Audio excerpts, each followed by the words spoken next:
this is going to be our pew. This is a bar stool where they serve at bars beer, wine, whiskey, right? No. I always tell you guys a story that I heard, and I hope I can get through this pretty quick. There's this guy, and after a long night of drinking, he was at the bar.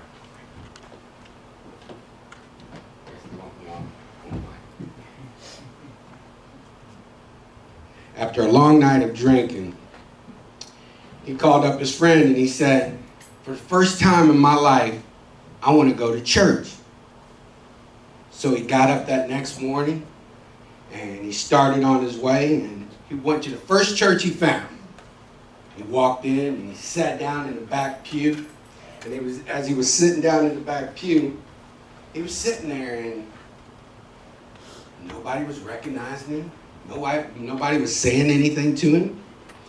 So he wasn't feeling joy or any type of elation from being at church. He thought he would at least leave there feeling joy or a great feeling.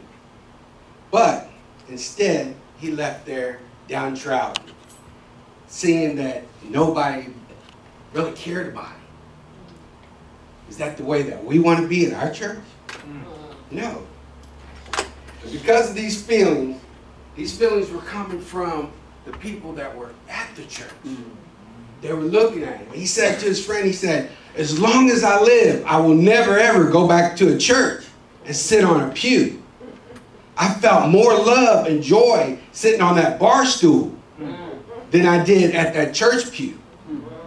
So we as people of God need to stop picking up this Bible and beating it over people's heads. We need to open it up and see that the love of Jesus is in this Bible. Amen. To guide these sinners and lost people to Christ. Amen. Instead of beating them over the head, let's tell them about the love of Jesus.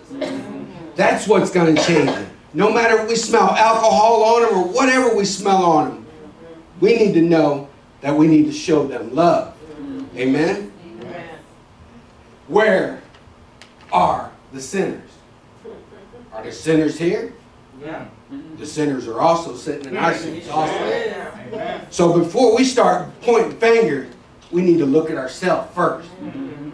We need to know that we need to show them the love that's in that Bible so that they will feel comfortable in church and not feel discouraged or beaten down or having people judgmental about them.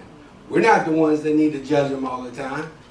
God will do that. Amen. God will turn them. God will take away that alcohol from them. They will take the drugs away from them. Whatever they might be hooked on, we need to allow Him to do it. Amen. So, last thing I want to say is, whether we are on a bar stool or a pew, know that we are all lost and we're all sinners. Amen. And we need to look and focus toward God. Amen. And by doing that and showing the love out of that Bible, then we know that we will lead people to Christ for Him. Amen? Amen.